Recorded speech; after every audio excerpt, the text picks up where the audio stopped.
I believe that we are in the midst of a sustainable demand recovery when we look at conversations with customers as well as we look at our current and expected pipeline going forward. So it is a pleasant surprise. We were among the earliest to actually call it, saying that we believe that we should be able to recover by Q3.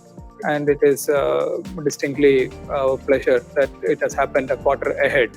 And we have been able to get back to that 40,000 mark that we had set ourselves 1 quarter in advance. Similarly, from a margin recovery, we had targeted a margin recovery by Q4. And it is again very, very heartening that we have been able to pull that forward into Q2.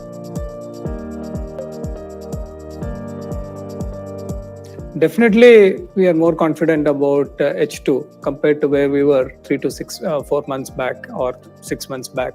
So our confidence levels are much higher. And as I said, we think that this demand recovery has legs. Having said that, I want to reiterate that we are not out of the woods by any stretch of imagination. And both on the economy side as well as on the health side, we need to be very careful. Like NGS said, we are putting the health and safety of our employees as the first priority.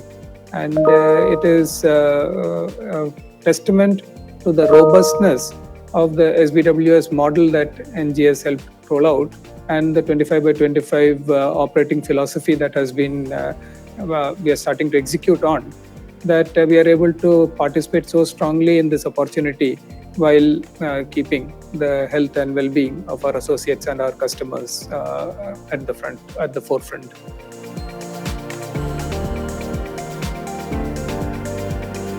We have always, in fact, in previous quarters when this question has been asked, we've said that growth is a strong driver for even margins. When growth comes back, we did expect that margins will also will be helped.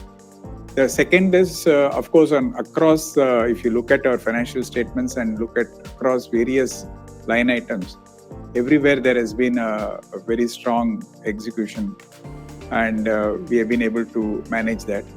Other parameters like utilization has been up, attrition has been down, so all these contribute.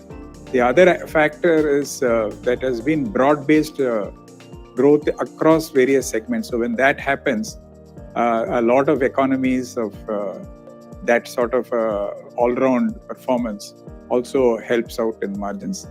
And what is more gratifying is in this quarter, it has been currency has been almost neutral, though there has been fluctuations during the quarter. Overall, it has been neutral. So I think from those perspectives, I think this has been a really a combination of all the things which I talked about.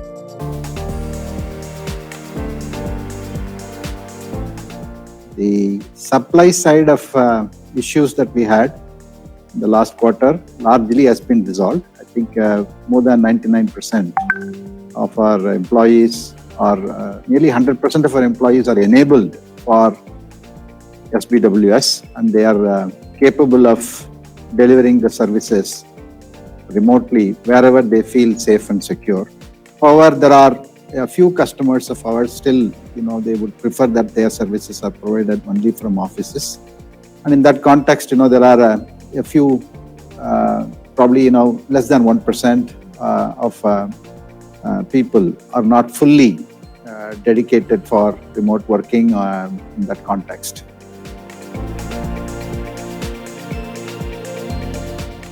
I think the buyback is very consistent with our long-term policy, and it is in line with what we have done in the past. And the dividend policy also continues along those lines. As I said, we have always maintained a very, very disciplined capital return policy, and it is very much in line with that. And both the absolute amount as well as the price at which it is being distributed.